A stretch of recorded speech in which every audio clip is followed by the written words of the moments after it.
Welcome to Sanjay maths. Sanjay maths में आप सभी का स्वागत है। दोस्तों जैसा कि आप देख पा रहे होंगे क्वेश्चन हमारा 41 क्या कह रहा है। आइए हम लोग स्टार्ट करते हैं। 41 ध्यान से देखिएगा। यह जो सीरीज होगा हम लोग का नंबर सिस्टम पर बेस्ड होगा। नंबर सिस्टम, ठीक है ना, याद रखिएगा। इसको बोलते हैं हम लोग संख्या पद्धति। संख्या पद्धति ये बोलते हैं, संख्या पद्धति। ये जो सीरीज है दोस्तों एसएससी का तमाम जो भी एग्जाम्स हो, चाहे सीजीएल हो, सीएचएसएल हो, एमटीएस, सीपीओ, जीडी और साथ ही साथ हम लोग कह सकते हैं बैंकिंग और रेलवे, है ना। और उसके साथ साथ जेएसएससी बेसिस, जहाँ भी आपका मैथ्स पूछेगा आपको ये सेक्शन आपके लिए बैक सीट होगा, ठीक है ना। तो दोस्तों एसएससी बैंकिंग रेलवे या जेएसएससी बीएसएससी किसी एग्जाम बैठ रहे हैं जहाँ पर मैथ्स का सेक्शन पूछता है दोस्तों, तो यह मैथ्स आपके लिए हेल्पफुल होगा। दोस्तों वो क्वेश्चन क्या कह रहा है गौर से देखिएगा, ध्यान से पढ़ने का प्रयास कीजिएगा। ये कह रहा है कि how many three digits numbers are there in which all the digits are odd. मतलब 3 अंकों की ऐसी कितनी संख्याएं हैं जिन्हें जिसमें सभी अंक विषम हो। जिसमें सभी अंक, ये लाइन ध्यान रखिएगा, जिसमें सभी अंक क्या होने चाहिए, विषम होने चाहिए। ये बोल दिया आपसे। तो देखो आपको पता होगा कि चाहे वो कुछ भी लिखते हो, है ना, कोई संख्या लिखते हो तो आपको विषम अंक क्या क्या हो सकते हैं। तो विषम अंक आपके पास या तो 1 होगा, या 3 होगा, 5 होगा, 7 होगा या 9 होगा। और कोई विषम संख्या में इस्तेमाल नहीं किया जाएगा, ठीक है ना। यानी 1, 3, 5, 7, 9 यही 5 संख्याएं हैं, ये 5 डिजिट हैं जो तमाम सही विषम संख्या में यूज की जाती है, ठीक है। 1, 3, 5, 7, 9, ठीक है।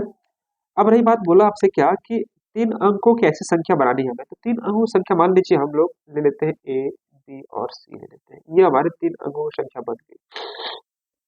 ध्यान से देखिएगा क्वेश्चन। 1, 3, 5, 7, 9 यानी कि हमने देखा क्या कि हमारे पास नंबर ऑफ टर्म्स यानी एन जो निकल गया दोस्तों, कितना निकल गया, तो 5 निकल गया, ठीक है। ये निकल गया। अब हमें 3 अंकों की संख्या बनानी है, ए, बी और सी। इसका मतलब यह हुआ कि हमारे पास आर कितना हो गया, 3 हो गया। आपने पढ़ा होगा परमुटेशंस कॉम्बिनेशंस का रूल। इसमें परमुटेशंस का क्या होता है कि एन पी आर यूज करते हैं हम लोग फैक्टोरियल एन, और यहाँ पर करते हैं हम लोग एन माइनस आर, यह करते हैं हम लोग, ठीक है दोस्तों। तो इसका इस्तेमाल तब करते हैं हम लोग जब यह रिपीटेशंस नॉट अलाउड होगा। रिपीटेशन इसमें अलाउड नहीं होगा, लेकिन जब रिपीटेशन अलाउड अगर होगा तो उस केस में हम लोग क्या करते हैं, यहाँ पर सीधे n to the power r कर देते हैं। जिसमें रिपीटेशन आपको अलाउ करनी है उस केस में हम लोग क्या करते हैं, तो n to the power r का इस्तेमाल करते हैं, ठीक है। तो यहाँ पर आपको यह समझना है कि हमारे पास 5 विषम संख्या है।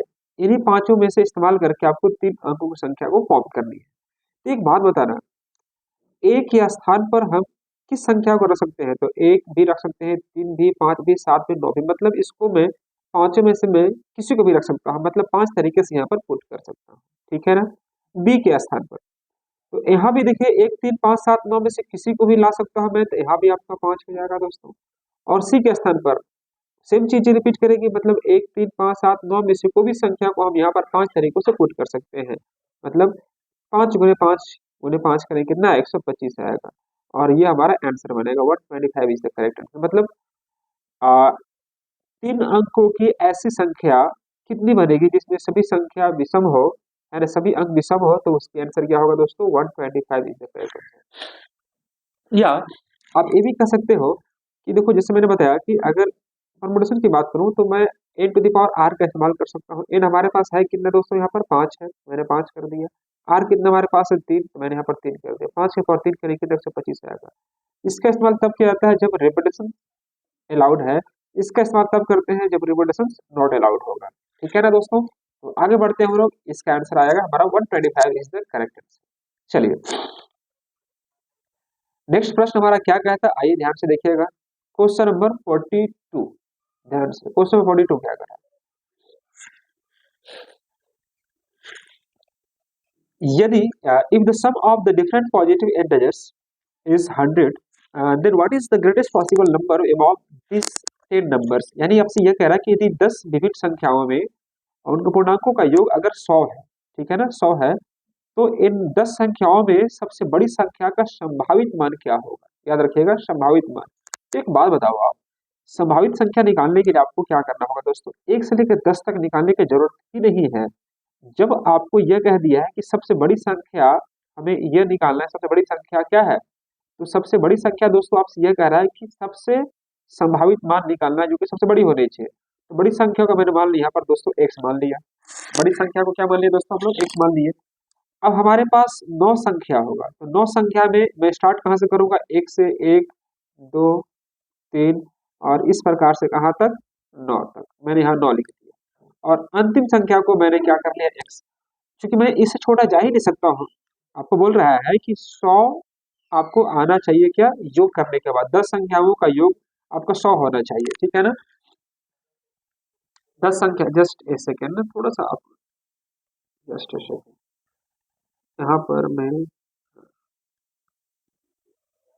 हाँ, मैं ये बताना चाह रहा था आपको, अगर 10 संख्या अगर दिया हुआ है दोस्तों, तो 10 संख्या में अगर आपको, मैं स्टार्ट करता हूँ 1 से, 1 से स्टार्ट करता हूँ यहाँ पर, ये 1 रखता हूँ, फिर उसके बाद 2 रखता हूँ, फिर 3 रखता हूँ, फिर 4 रखता हूँ, इस प्रकार से। तो यहाँ तक आपको रखना होगा 9 तक। जो बड़ी संख्या है मैंने उसको x मान लिया। ये मैं ऐसे क्यों कर रहा हूँ, तो आपको पता होना चाहिए कि अगर बड़ी संख्या निकालनी है तो इधर आपको कम से कम रखना पड़ेगा। तो कम से कम में आप गिनती की संख्या को रखना पड़ेगा, 1 2 3 4 से लेकर 9 तक। तो 9 तक जोड़ने के लिए क्या करेंगे, 9 इंटू 10 बटा में 2 कर देंगे और हमारे पास जो बड़ी संख्या है x, उसको x छोड़ दिया। जोड़ने के बाद आपके पास 100 आना चाहिए था, तो मैंने यहाँ पर 100 कर दिया। आप चाहो तो यहाँ भी 100 कर सकते हो, कोई फर्क नहीं पड़ेगा। दोस्तों अगर इसको कट करते हैं, 2 पच्चे 10, 9 पच्चे 45 आ जाएगा। तो 45 प्लस x का मान अगर 100 है, तो x का मान हम कह सकते हैं 100 माइनस 45, अर्थात कितना आएगा दोस्तों, 55। और 55 हमारा option number C is the correct answer, ठीक है ना। देखो बड़ी संख्या आपको निकालनी है, यह कह रहा है कि संभावित, मतलब यह संख्या बड़ी तभी होगी जब यह अन्य जो संख्या हमारे पास जो 9 अवेलेबल है, यह आपके लिए छोटा होना चाहिए। तो छोटा कहाँ से होगा, 1 से, 2 से, 3 से और 9 तक रखेंगे। तो 9 गुने 10 करेंगे बटे 2 करेंगे, क्योंकि आपको पता होगा कि n इंटू एन प्लस 1/2 करके हम लोग नेचुरल नंबर का सम निकाल सकते हैं, ठीक है ना। तो उसी का यहाँ पर इस्तेमाल कर रहा हूँ। जब मैंने काम किया तो काम करने के फलस्वरूप हमने पाया क्या कि x का दोस्तों मान कितना आने वाला, 55, और 55 is the correct answer for the question number 42, ठीक है। बढ़ते हम लोग अगले प्रश्न की ओर। हमारा अगला प्रश्न यहाँ पर कुछ इस प्रकार से स्क्रीन पर दिख रहा होगा। क्वेश्चन को ध्यान से समझने का प्रयास कीजिएगा। क्वेश्चन वो 43 क्या कह रहा है, आइए गौर कीजिएगा। What is the sum of the all natural numbers between 100 to 400 which are divisible by 13? मतलब आपसे ये कह रहा है कि 100 और 400 के बीच, 100 और 400 के बीच ऐसी कितनी संख्याएं हैं जो कि 13 से पूर्णतः विभाज्य है, मतलब एग्जैक्ट डिविजिबल है। तो आपको दोस्तों ये पता होना चाहिए कि आपको कितनी संख्या विभाज्य है यह नहीं बताना है, उनका योग निकालना, मतलब आपको सम निकालना है। तो देखो आपको क्या करना चाहिए कि अगर मैं 13 से डिवाइड करता हूँ 100 को, 13 सत्ते 91 13 8 74 से, मतलब स्टार्ट कहाँ से करेंगे हम लोग, 104 से, क्योंकि इसके और इसके बीच में होना चाहिए, ठीक है ना। मैं 4 से काउंट करूंगा, 104 के बाद क्या आ जाएगा, 117 आ जाएगा, है ना। उस प्रकार से आगे बढ़ते चला जाएगा। तो मैं इस प्रकार से दोस्तों यहाँ पर 400 को डिवाइड कर देता हूँ सपोज 13 से, तो 13 तिया 39, 13 तिया 39, एक बचेगा, है ना, मतलब 30 बार में आपको डिवाइड होगा। मतलब 30 उन्हें अगर मैं डिवाइड करूँ तो आपको 400 माइनस 10 यानी कि 390 यहाँ पर आ जाएगा। देखो जो रिमाइंडर बचा है उसी रिमाइंडर को मैं दोस्तों यहाँ पर क्या कर दिया, यहाँ पर मैंने डिवाइड किया, तो मेरा रिमाइंडर कितना आ गया दोस्तों, यहाँ पर ये 400 बटे में, सॉरी माइनस ये 390 करेंगे, यानी 30 बार में डिवाइड हो जाएगा, कितने से आपका 13 से, तो आपको 10 बचेगा। मतलब 400 में 10 माइनस करेंगे कितना आ जाएगा, 90। मतलब अगर हमारे पास 10 नहीं रहता तो पूरा पर डिवाइड हो जाता, बोलिए हाँ ना। तो मैं 390 लिया। अब यहाँ पर n निकालना है, तो n के लिए क्या करना है, करते हैं ध्यान रखिएगा। मतलब first term 104, last term 390, last term minus first term, last term minus first term बटा में CD प्लस 1 का इस्तेमाल करेंगे। तो हमारे पास लास्ट टर्म कितना है, 390, फर्स्ट टर्म कितना हमारे पास है 104, और बटा में CD कितना है 13 का होगा, और प्लस 1 करेंगे। तो यहाँ से दोस्तों क्या होगा आपका कि n निकल जाएगा। यहाँ से आपको n निकालना था। अब हमें क्या करना होगा, ध्यान से देखिएगा, यह 90 है, 90 में 4 किया कितना बचेगा आपका यहाँ पर आपका 86 आ जाएगा, और 3 माइनस 1 286 बटे में 13 प्लस 1 हो जाएगा। मैं इसको छोटा करूँ तो 22 बार में कट जाएगा, आपका 22 बार में यह कट गया पूरा पूरा। 22 और 1 23, मतलब n का मान हमारे पास आ गया 23। हमसे अगर n पूछता तो n हम 23 लगाकर आगे बढ़ जाते, लेकिन दोस्तों हमसे पूछा है सम, कैसे निकालेंगे? तो रूल होता है n/2, मतलब 23 बटा में 2, a प्लस एल, a कितना है इसका 104 है, 104 लेंगे, प्लस एल, एल कितना हमारे पास 390 है, यह काम कर लीजिएगा। तो काम करने के बाद आप जब देखेंगे दोस्तों, तो इसका जो आंसर आएगा, आंसर देखिएगा 23 बटे में 2, और इसको मैं जोड़ू तो 300 494 आ जाएगा। ठीक है, कितना आ जाएगा 494 आ जाएगा।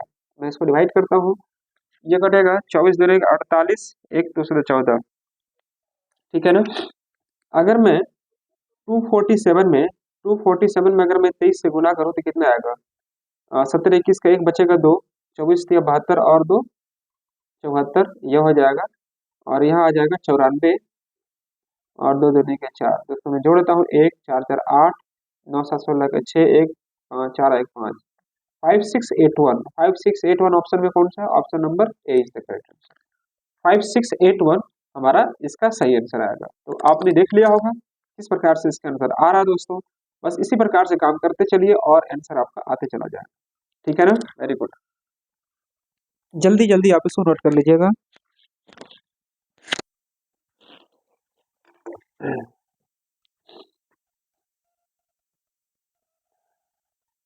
चलिए अगला प्रश्न हमारा 44 जैसे 44, ये बोल रहा है कि if the list common multiple of two numbers 1728 and the k is 5184, how many values of k are possible. देखो जी, आप क्या करिए, 1728 है, 1728 है और यहाँ पर k है, ठीक है। इसका जो एलसीएम निकाला है, उसका एलसीएम का जो वैल्यू दे रखा है दोस्तों, वो कितना है आपका 5184, 5184 है। कोई दिक्कत किसी बच्चे को? 5184 है, यहाँ तक किसी बच्चा को कोई समस्या नहीं आनी चाहिए। अब देखो, जब इसको ब्रेक करोगे आप, तो ब्रेक करने के बाद आप देखिएगा 1728 को जब ब्रेक कीजिएगा तो इसका देख लीजिएगा, तोड़ने के बाद इसका आपका आ जाएगा 2 का पावर 6 64, अगर 64 3 का पावर 3 27, 64 2 का पावर 5 32, 32 दूनी 64। हाँ हाँ, अगर मैं यहाँ पर 2 का पावर 6 करता हूँ, 2 का पावर 6, और इसको अगर मैं 3 का पावर 3 करता हूँ, 3 का पावर 3, ठीक है, तो ये आपका इतना आ जाएगा। कोई दिक्कत किसी बच्चा को? ये 64 हो जाएगा 7, बिल्कुल हाँ सही है। जब इसको ब्रेक करेंगे तो इसका 3 गुना आपको दिखाई दे रहा है, तो यहाँ पर आपको 2 का पावर 6 हो जाएगा और यहाँ पर 3 का पावर 4 हो जाएगा। क्योंकि आप इसका देख रहे होंगे 1728 में गुना करेंगे अगर 3 से, तो आपको ये आ जाएगा, मतलब एक 3 बढ़ेगा, मतलब पावर का 4 कर देंगे 3 का। ठीक है, अब यहाँ पर एक बात बताना, ध्यान से देखिएगा। देखिए आपको क्या करना, मैंने बोला आपको, ध्यान से देखिए सुनिएगा। देखो यहाँ पर आपको 1728 दिया होगा, 1728 को जब ब्रेक कीजिएगा ना बाबू, तो आप क्या पाएंगे, क्या कि 2 का पावर 6 होगा और 3 का पावर 3 होगा। ठीक है, तो देखो यहाँ पर ये हो गया, के का मान हमें ज्ञात नहीं है, लेकिन इसका जब एलसीएम की बात करते हैं हम लोग, एलसीएम आपको ऑलरेडी दिया हुआ कितना, 5184 दिया हुआ। तो 5184 84 को क्या मैं 1728 गुना मैं 3 कर सकता हूँ कि नहीं कर सकता हूँ? बिल्कुल कर सकता हूँ। 1728 को आप ऑलरेडी ब्रेक कर चुके हैं, यहाँ पर देखिए ध्यान से। तो 2 टू द पावर 6 इंटू 3 का मैंने पावर 3 कर दिया, और यहाँ पर पावर 1 है, तो आप दोस्तों आप सीधे यहाँ पर पावर 4 कर दीजिए। ठीक है, हमें निकालना है के का संभावित मान क्या हो सकता है। ठीक है ना, के का संभावित मान क्या हो सकता है। देखो आप एक बात ध्यान से देखो यहाँ पर, कि जब भी हम लोग एलसीएम निकालते हैं ना मेरे भाई, जब भी मैं एलसीएम निकालता हूँ, है ना,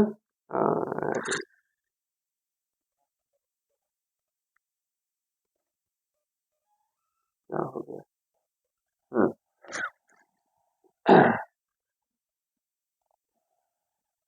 एक सेकेंड ना, देखिए मैं आपको ये बता रहा था आपको,